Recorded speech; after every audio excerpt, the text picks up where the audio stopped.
Assalamualaikum warahmatullahi wabarakatuh. Perkenalkan, nama saya Nisa Husna, NIM 8572467727. Pernah gak sih kita bertanya-tanya kemana perginya makanan yang kita makan setiap hari?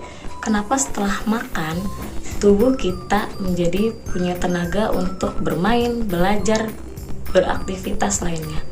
Nah, jawabannya ada di sistem pencernaan.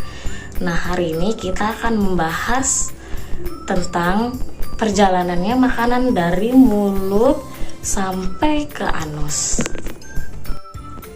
Perjalanan makanan dimulai dari mulut. Nah, di sini ada gigi. Gigi di sini berfungsi untuk mengunyah makanan dan menghaluskan menjadi potongan kecil supaya gampang ditelan. Yang kedua ada lidah. Lidah di sini untuk membantu mengaduk dan merasakan rasa manis, asin, asam atau pahit. Nah, di sini ada air liur.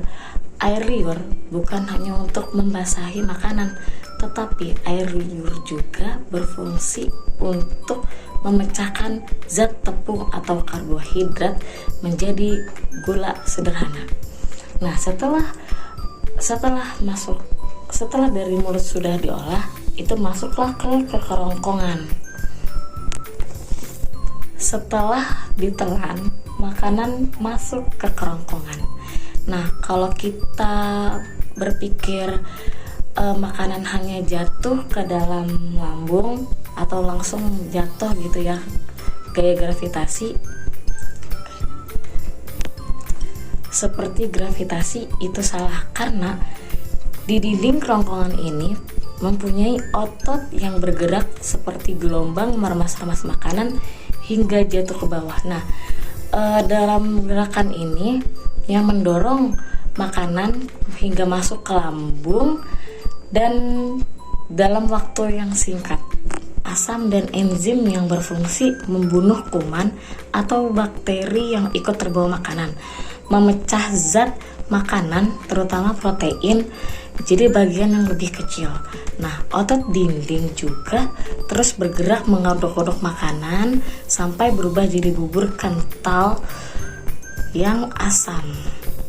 Nah, makanan itu perlahan-lahan dilepas ke organ berikutnya, yaitu ke usus halus.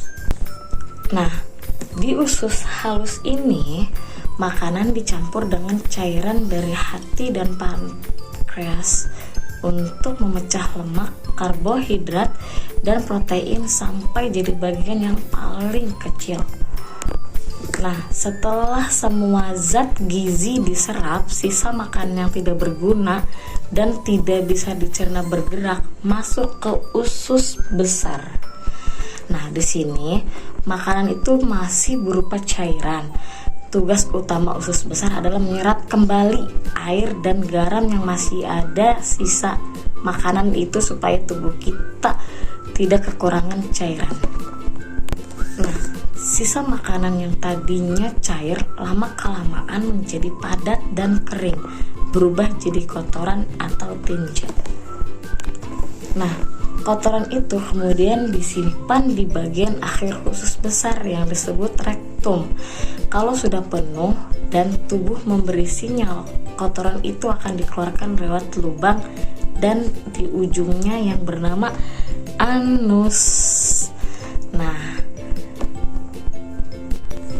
gerakan inilah yang mendorong makanan hingga masuk ke lambung dalam waktu yang singkat.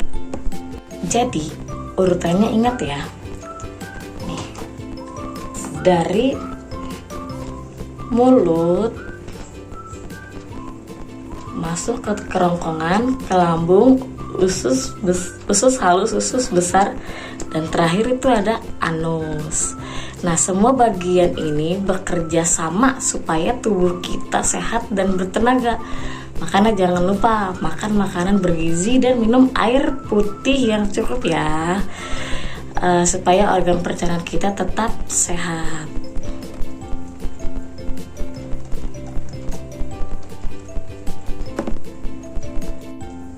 Cukup dari saya, kurang lebihnya mohon maaf. Akhirul kalam, wassalamualaikum warahmatullahi wabarakatuh.